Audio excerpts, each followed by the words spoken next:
નમસ્કાર વિદ્યાર્થી મિત્રો, આપણે ધોરણ 9 વિષય વિજ્ઞાનમાં અગાઉના લેક્ચરમાં પેજ નંબર 102 પરના પ્રશ્નો વિશેની ચર્ચા કરી હતી.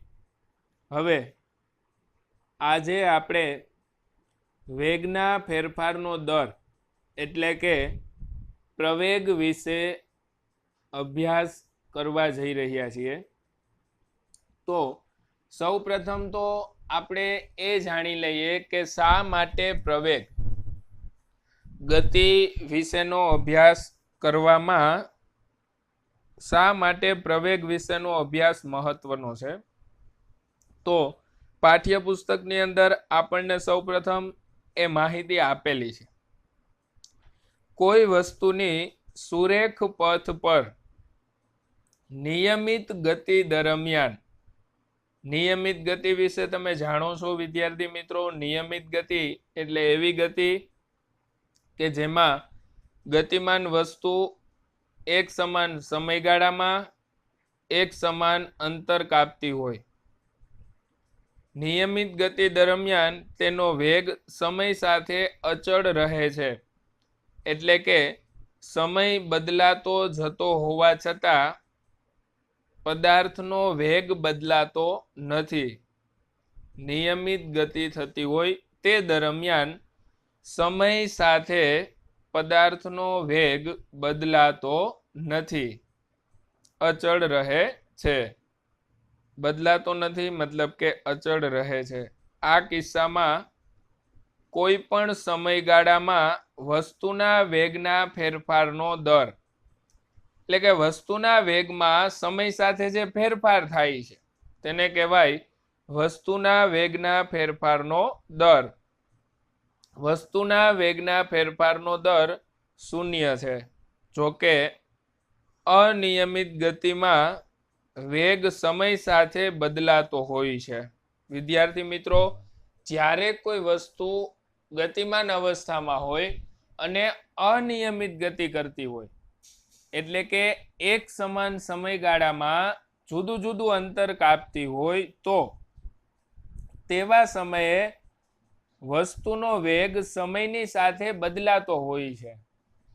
કોઈ ચોક્કસ સમયે જે વેગ હોય એ અમુક સમય પછી વેગ બદલાઈ ગયો હોય, કારણ કે ગતિ અનિયમિત છે. તેથી તેનું મૂલ્ય જુદા જુદા સમયે તેમજ જુદા જુદા બિંદુઓ પાસે અથવા તો જુદા જુદા સ્થળ પાસે, બિંદુઓ શબ્દ ન લખવો હોય તો જુદા જુદા સ્થળ પણ લખી શકાય. જુદા જુદા બિંદુઓ પાસે જુદું જુદું હોય છે. તેથી કોઈ પણ સમયગાળામાં વસ્તુના વેગના ફેરફારનો દર 0 રહેતો નથી અથવા 0 હોતો નથી, કારણ કે વસ્તુના વેગમાં ફેરફાર થાય જ છે. તો વસ્તુના વેગમાં સમય સાથે થતો ફેરફાર 0 થાય નહીં. જો ફેરફાર ન થતો હોય તો વસ્તુના વેગના ફેરફારનો દર 0 આવી શકે, પણ અહીંયા તો ફેરફાર થાય છે. અનિયમિત ગતિ છે એટલે વસ્તુના વેગમાં ફેરફાર થાય છે, મતલબ કે વસ્તુના વેગમાં સમય સાથે થતો ફેરફાર તમને કાંઈક ને કાંઈક મૂલ્ય આપશે, 0 સિવાયનું મૂલ્ય. તો શું હવે આપણે વસ્તુના વેગમાં થતા ફેરફારને દર્શાવી શકીએ? તો વિદ્યાર્થી મિત્રો, વસ્તુના વેગમાં જે ફેરફાર થાય છે એ ફેરફાર વિશેનો જ આપણે અભ્યાસ કરવાનો છે કે વસ્તુના વેગમાં સમયની સાથે જે ફેરફાર થાય છે તેને શું કહેવાય, તેનું સૂત્ર શું છે, તેનો એકમ શું આવે છે, તેના વિશેનો અભ્યાસ આપણે આ લેક્ચરની અંદર કરવાના છીએ. આ પ્રશ્નના જવાબ માટે આપણે એક અન્ય ભૌતિક રાશિ પ્રવેગ વિશે પરિચય મેળવવો પડશે. વિદ્યાર્થી મિત્રો, અહીંયા તમને પ્રવેગની વ્યાખ્યા આપેલી છે. એકમ સમયમાં વસ્તુના વેગમાં થતા ફેરફારનું માપ. એકમ સમયમાં વસ્તુના વેગમાં થતા ફેરફારનું માપ એટલે પ્રવેગ. ખાસ ધ્યાન આપજો, સમય કીધો છે એકમ, બરાબર. અને શેમાં ફેરફાર થાય છે તો કે વસ્તુના વેગમાં ફેરફાર થાય છે. તો એકમ સમયમાં વસ્તુના વેગમાં થતો ફેરફાર અથવા તો ફેરફારનું માપ એટલે પ્રવેગ. ત્યારબાદ આપણને પ્રવેગનું સૂત્ર આપેલ છે કે પ્રવેગ બરાબર વેગમાં થતો ફેરફાર ભાગ્યા તે માટે લીધેલો સમય.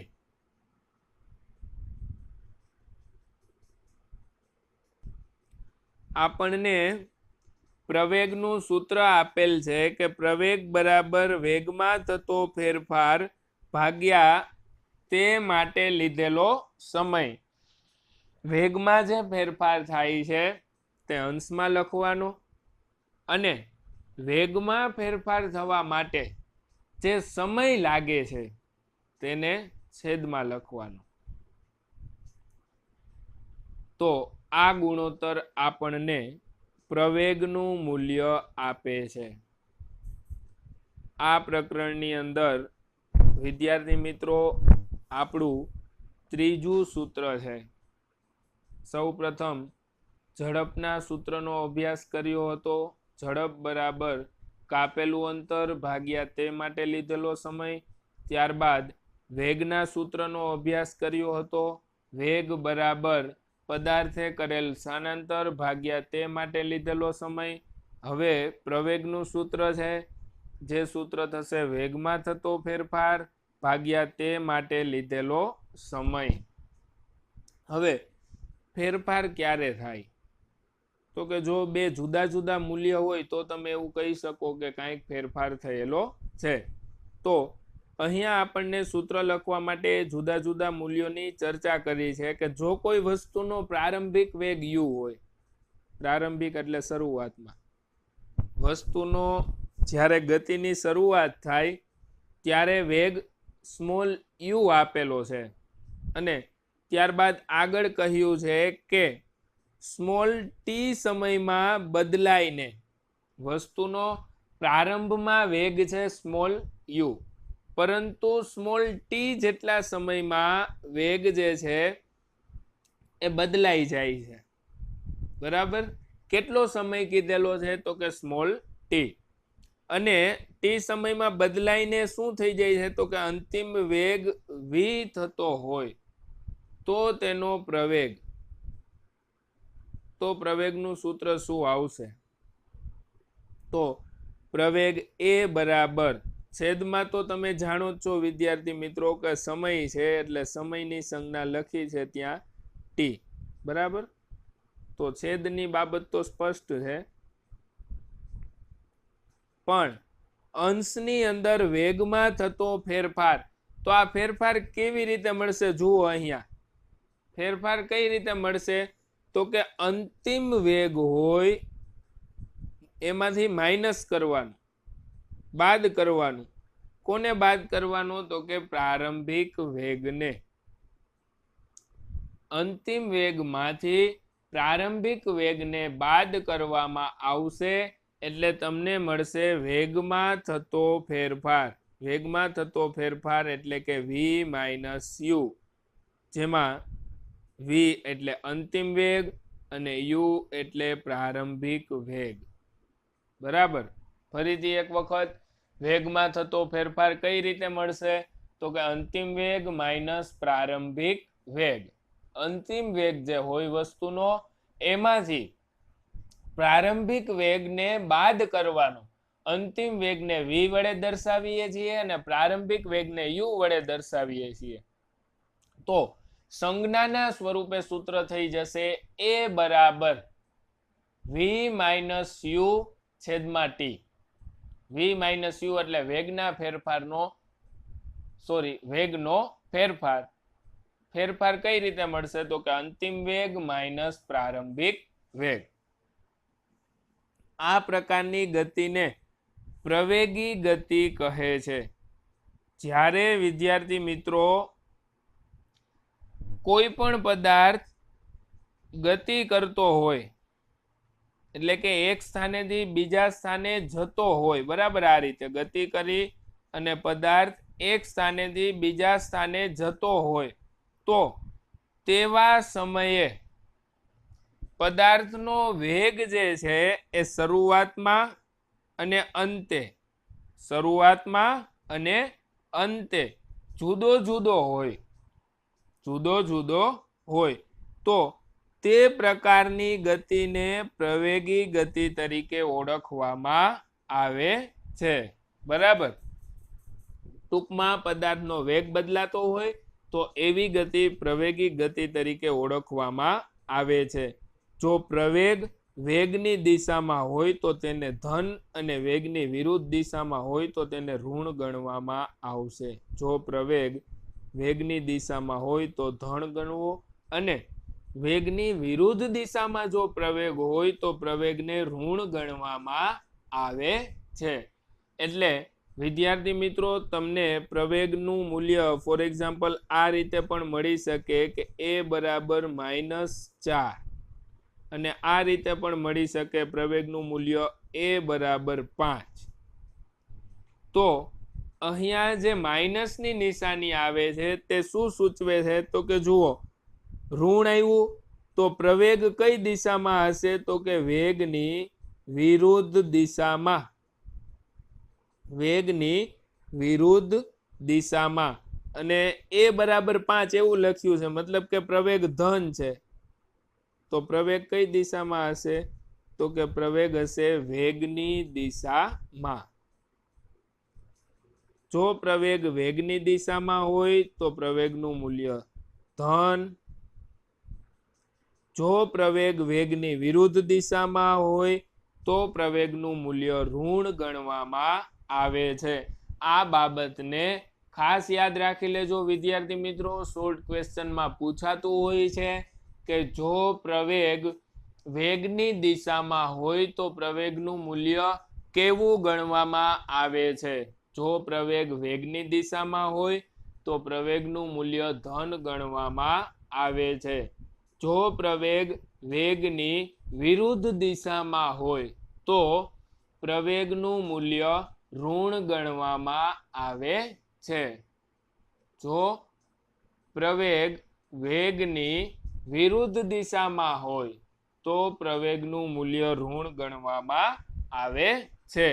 અને ઉપરાંત ખાસ મહત્વનું પ્રવેગનો SI એકમ છે મીટર પ્રતિ સેકન્ડનો સ્ક્વેર. આ રીતે વિદ્યાર્થી મિત્રો મીટર પ્રતિ સેકન્ડનો સ્ક્વેર એટલે કે સેકન્ડની 2 ઘાત. મીટર પ્રતિ સેકન્ડનો સ્ક્વેર મીટર પ્રતિ સેકન્ડની 2 ઘાત પ્રવેગનો એકમ છે. તમે જો પ્રતિની નિશાની ન કરવા માંગતા હોય તો ઘાત માઇનસ થઈ જશે. આ રીતે આવશે મીટર સેકન્ડની -2 ઘાત. તો અહીંયા આ જે ઉપર લખેલું છે અને નીચે લખેલું છે બંનેનો મીનિંગ એટલે કે મતલબ એક જ છે. મીટર પ્રતિ સેકન્ડનો સ્ક્વેર જે પ્રવેગનો SI એકમ છે. બરાબર.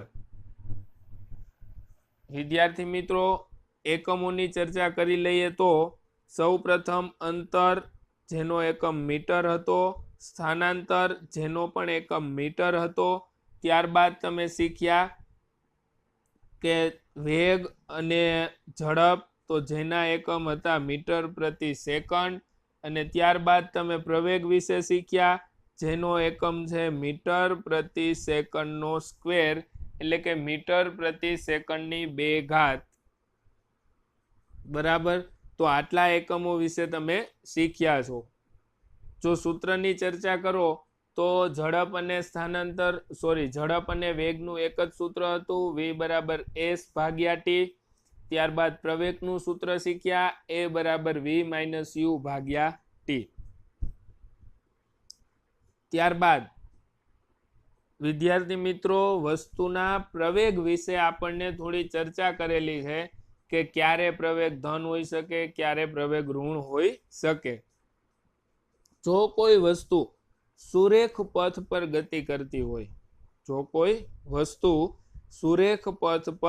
ગતિ કરતી હોય અને તેનો વેગ સમાન સમયગાળામાં સમાન રીતે વધતો કે ઘટતો હોય તો વસ્તુનો પ્રવેગ અચળ ગણાય.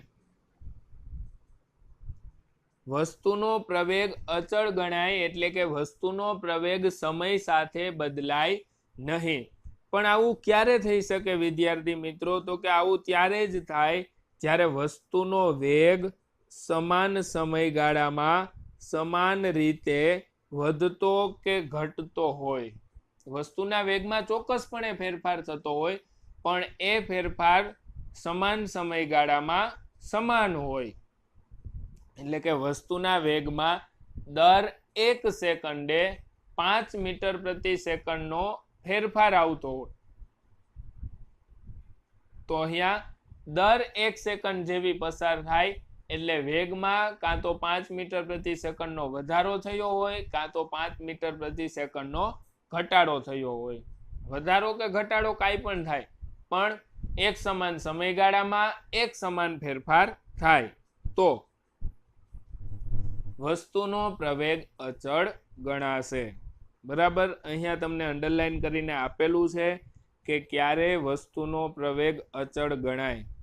વેગ સમાન સમયગાળામાં સમાન રીતે વધતો કે ઘટતો હોય તો વસ્તુનો પ્રવેગ અચળ ગણાય. જ્યારે વસ્તુનો વેગ સમાન સમયગાળામાં સમાન રીતે બદલાતો હોય તો વસ્તુનો પ્રવેગ અચળ ગણાય. આવું કોઈ ઉદાહરણ છે? હા, આવું ઉદાહરણ છે. મુક્ત પતન કરતા પદાર્થની ગતિ એ અચળ પ્રવેગી ગતિનું ઉદાહરણ છે. મુક્ત પતન કરતા પદાર્થની ગતિ અચળ પ્રવેગી ગતિનું ઉદાહરણ છે. મુક્ત પતન કોને કહેવાય વિદ્યાર્થી મિત્રો? કોઈ પણ વસ્તુ હોય વિદ્યાર્થી મિત્રો એને અમુક ઊંચાઈ ઉપર લઈ જવામાં આવે. દાખલા તરીકે જમીન ઉપર પડેલો એક પથ્થર છે એને તમે ઉઠાવો અને થોડીક ઊંચાઈ ઉપર લઈ જાઓ અને પછી એને તમે હાથમાંથી એમનેમ જ છોડી દો. અથવા તો ક્રિકેટનો બોલ છે એને તમે અમુક ઊંચાઈ ઉપર લઈ જાઓ પછી એને હાથમાંથી છોડી દો તો આ પ્રકારનું જે પતન થાય પદાર્થનું, કારણ કે પદાર્થ નીચે પડશે છોડી દેશો એટલે, તો આ પ્રકારની જે પદાર્થની ગતિ થાય એને મુક્ત પતન તરીકે ઓળખવામાં આવે છે. અન્ય રીતે પણ આ ઉદાહરણો આપી શકાય. દાખલા તરીકે તમે કોઈ અગાસી ઉપર ઊભેલા હોય અને ત્યાંથી કોઈ એક પદાર્થને ફેંકવાનો નથી, માત્ર તમારે હાથમાંથી છોડી દેવાનો છે. તમે કોઈ પદાર્થને હાથમાંથી છોડી દેશો એટલે જે તે પદાર્થ છે એ આ રીતે ઉપરથી નીચેની તરફ ગતિ કરતો જોવા મળશે. તો આ પ્રકારની જે પદાર્થની ગતિ થાય એને મુક્ત પતન તરીકે ઓળખવામાં આવતું હોય છે. પદાર્થને અમુક ઊંચાઈએથી જ્યારે છોડી દેવામાં આવે ત્યારે પદાર્થનું મુક્ત પતન થયું તેમ કહી શકાય. તો મુક્ત પતન કરતા પદાર્થની ગતિ કેવી ગતિ છે? અચળ પ્રવેગી ગતિ. એટલે કે જ્યારે પદાર્થ મુક્ત પતન કરતો હોય ત્યારે પદાર્થનો પ્રવેગ બદલાતો નથી. આગળ જોઈએ તો બીજી રીતે જોઈએ તો જો કોઈ વસ્તુનો વેગ અસમાન દરથી બદલાતો હોય તો તેની ગતિ અસમાન પ્રવેગી ગણી શકાય.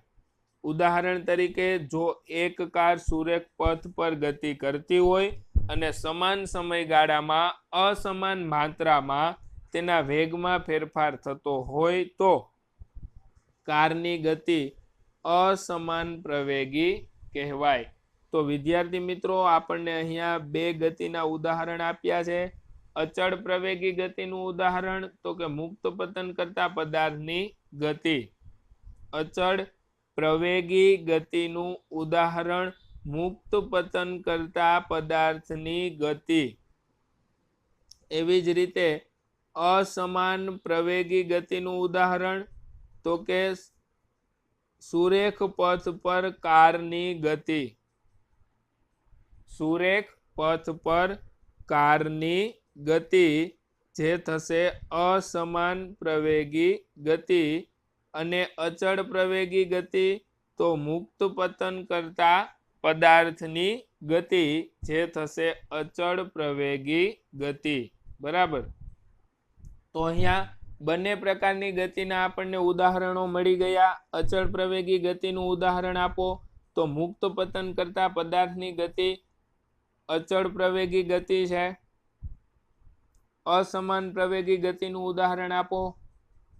સુરેખ પથ પર ગતિ કરતી કાર ની ગતિ અસમાન પ્રવેગી ગતિનું ઉદાહરણ છે.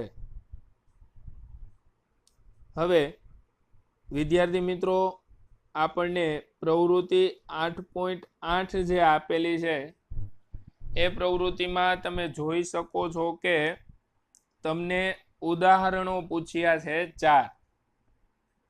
સૌ પ્રથમ હું પ્રવૃત્તિ વિશે જે બાબત લખી છે એ વાંચું છું, ધ્યાનપૂર્વક સાંભળજો.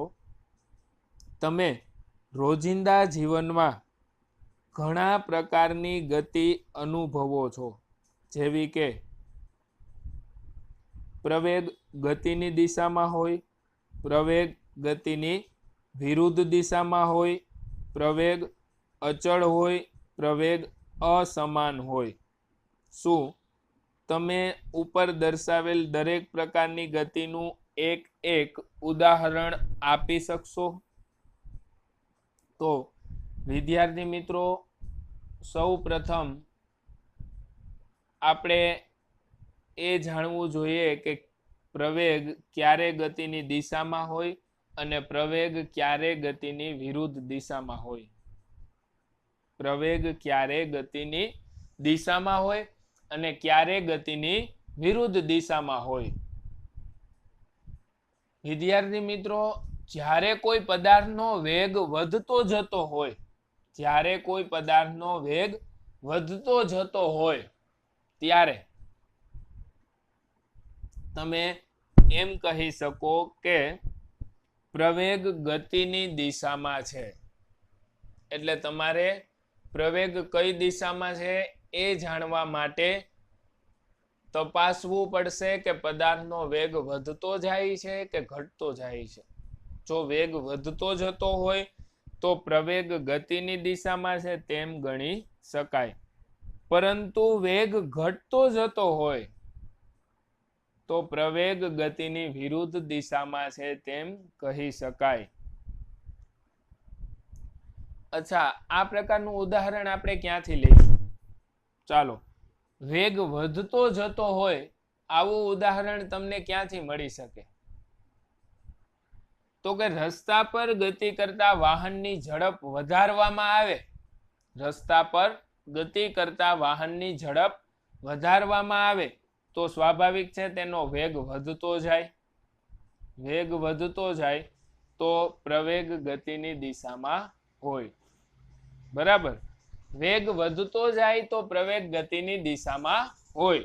તો વિદ્યાર્થી મિત્રો પ્રવેગ ગતિની દિશામાં ક્યારે આવી શકશે? તો આનું ઉદાહરણ તો કે રસ્તા પર ગતિ કરતા વાહનનો વેગ વધારવામાં આવે ત્યારે પ્રવેગ ગતિની દિશામાં હોય. બરાબર.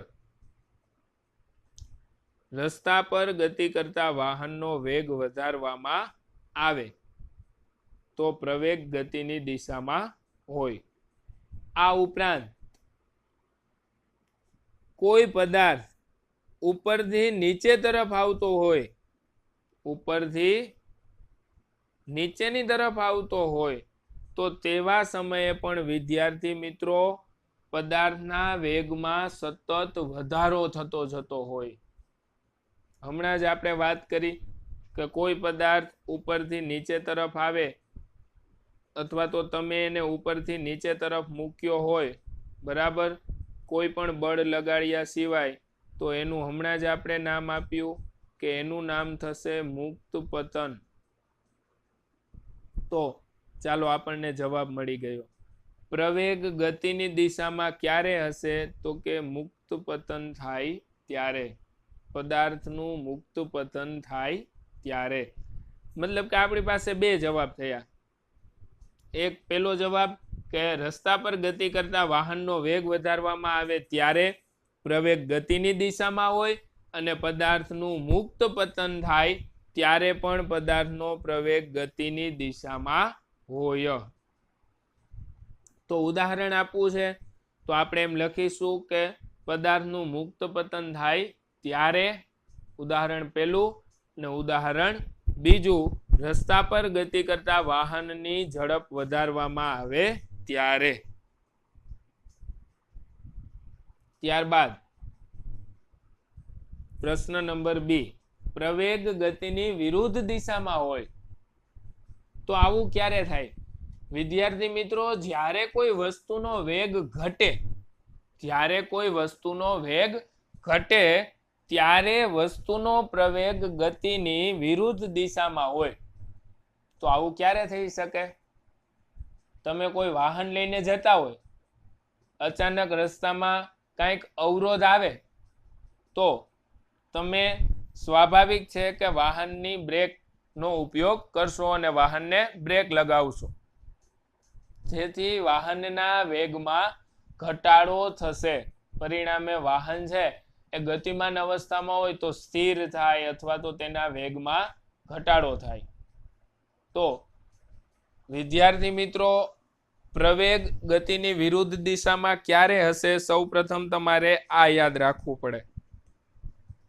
જો પદાર્થના વેગમાં ઘટાડો થતો હોય તો પ્રવેગ ગતિની વિરુદ્ધ દિશામાં હોય.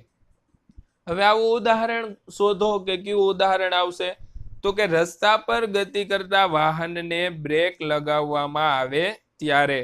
તો ચાલો આપણને ઉદાહરણ મળી ગયું. પ્રવેગ ગતિની વિરુદ્ધ દિશામાં ક્યારે હશે? તો કે રસ્તા પર ગતિ કરતા વાહનને બ્રેક લગાવવામાં આવે ત્યારે. રસ્તા પર ગતિ કરતા વાહનને બ્રેક લગાવવામાં આવે ત્યારે પ્રવેગ ગતિની વિરુદ્ધ દિશામાં હોય. તો આપણે બંને ઉદાહરણો એ અને બી માટે લખ્યા. એ માટે લખ્યો ઉદાહરણ કે રસ્તા પર ગતિ કરતા વાહનની ઝડપ વધારવામાં આવે ત્યારે અને પદાર્થ મુક્ત પતન કરતો હોય ત્યારે પ્રવેગ ગતિની દિશામાં હોય. ત્યારબાદ પ્રવેગ ગતિની વિરુદ્ધ દિશામાં હોય તો કે ગતિમાન વાહનને બ્રેક લગાવવામાં આવે ત્યારે પ્રવેગ ગતિની વિરુદ્ધ દિશામાં હોય છે. ઉદાહરણ સી અને ડી ખાસ વિદ્યાર્થી મિત્રો વિડીયોને પોઝ કરી અહીંયા તમારી ડિસ્પ્લે પર જે હાલમાં પેરેગ્રાફ દેખાઈ રહ્યો છે એ પેરેગ્રાફમાં જ સી અને ડી ક્વેશ્ચનના ઉદાહરણ પડેલા છે. બરાબર? તો તમે પેરેગ્રાફને અત્યારે વિડીયો પોઝ કરી ધ્યાનપૂર્વક વાંચી લો, પછી આપણે ક્વેશ્ચન સી અને ડી જે છે પ્રવૃત્તિ 8.8ના ડિસ્કશન કરીશું. તો હવે વધી આપણે પ્રવૃત્તિ 8.8 પ્રશ્ન સી પ્રવેગ અચળ હોય તો એનું ઉદાહરણ અહીંયા આપેલું છે વિદ્યાર્થી મિત્રો. મુક્ત પતન કરતા પદાર્થની ગતિ. જ્યારે પદાર્થ મુક્ત પતન કરતો હોય ત્યારે પદાર્થનો પ્રવેગ અચળ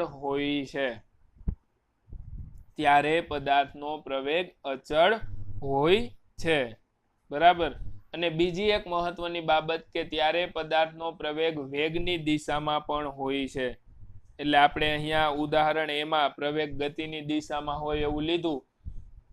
તો પદાર્થ મુક્ત પતન કરતો હોય ત્યારે પદાર્થના પ્રવેગની દિશા પદાર્થ જે દિશામાં ગતિ કરતો હોય એટલે કે પદાર્થની ગતિની દિશામાં હોય છે.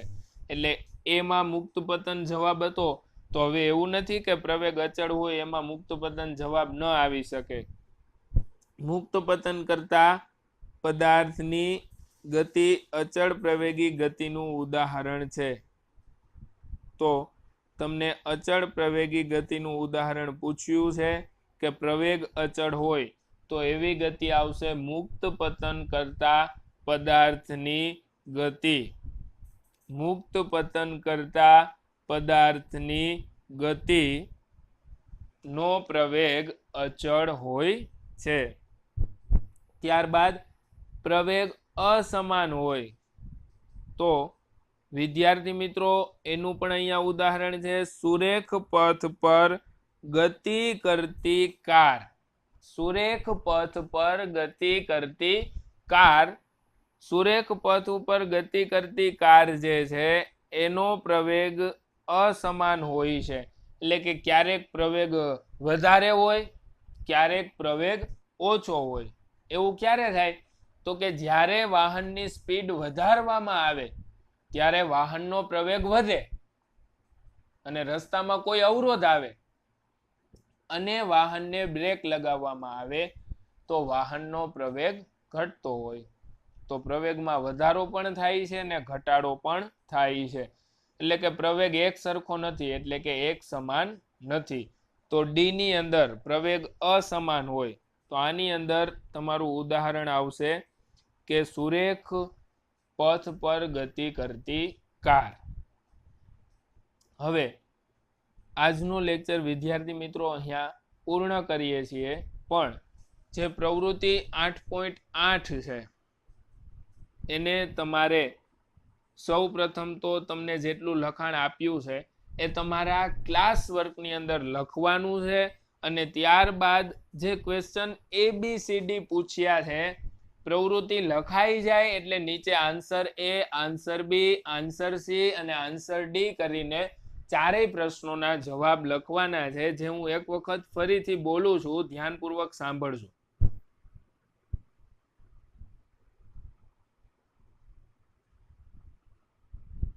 આન્સર A, ગતિ કરતા વાહનની ઝડપ વધારવામાં આવે અથવા પદાર્થ મુક્ત પતન કરતો હોય તો પદાર્થનો પ્રવેગ ગતિની દિશામાં હોય. આન્સર B, ગતિ કરતા વાહનને અચાનક બ્રેક લગાડવામાં આવે તો તેનો પ્રવેગ ગતિની વિરુદ્ધ દિશામાં હોય. આન્સર C, મુક્ત પતન કરતા પદાર્થનો પ્રવેગ અચળ હોય છે. આન્સર D, સુરેખ પથ પર ગતિ કરતી કારનો પ્રવેગ અસમાન હોય છે. તો આ ચારેય ક્વેશ્ચન ABCD જે છે એના આન્સર તમને અહીંયા કીધેલ છે. પહેલા પ્રવૃત્તિ લખી નાખવાની છે સંપૂર્ણ, જે અત્યારે હાલમાં તમારી ડિસ્પ્લે પર દેખાય છે. પ્રવૃત્તિ લખાઈ જાય ત્યારબાદ આન્સર A, B, C અને D લખવાના છે. આ વર્ક તમારે તમારા ક્લાસ વર્કની બુકમાં લખવાનું થશે. બરાબર. આપણે નેક્સ્ટ લેક્ચરમાં ફરી પાછું પ્રવેગ વિશે થોડું રિવિઝન કરીશું, પણ ત્યાં સુધીમાં તમને જે વર્ક આપ્યું છે એ પૂર્ણ કરી રાખજો. નેક્સ્ટ લેક્ચરની અંદર આપણે પ્રવેગ વિશે રિવિઝન કરી અને પ્રવેગના 1 થી 2 દાખલાઓ વિશે ચર્ચા કરવાના છીએ કે કઈ રીતે જો તમને વેગ આપેલા હોય તો તમે પ્રવેગની ગણતરી કરી શકો. બરાબર. એટલે પ્રવેગનું સૂત્ર ખાસ યાદ કરી લેજો, કારણ કે જ્યારે પ્રવેગના દાખલા ગણીશું ત્યારે ખાસ અગત્યનું સાબિત થવાનું છે પ્રવેગનું સૂત્ર. નેક્સ્ટ લેક્ચરમાં આપણે પ્રવેગ વિશેનો અભ્યાસ થોડો રિવાઇઝ કરીશું, ઉપરાંત પ્રવેગને લગતા 1 થી 2 દાખલાઓની પણ ગણતરી કરીશું.